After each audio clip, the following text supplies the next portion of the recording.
that goes back to the whole kind of purchase cycle.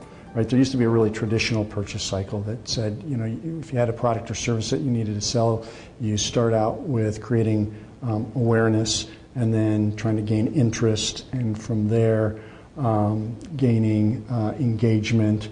And once you had engagement, then you can get consideration. If you can get somebody to consider something, then you can move them to the sale, right? And so within that traditional model, marketing was kind of responsible for the front end of that, creating awareness and gaining some interest. And then, the consideration and sales part was typically done in an offline kind of environment with a real person, a salesperson, right? And so with the advent of the internet and online retailing and e-commerce, we know that that's completely changed. And that cycle, I think, is continuing to go from being this long, to this long. And part of that's driven by all the information that's out there in digital formats that people can use to drive purchasing decisions and to shorten that buying cycle.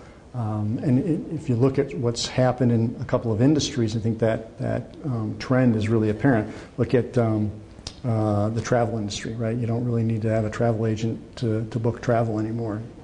Insurance, you don't really need an insurance agent to buy insurance.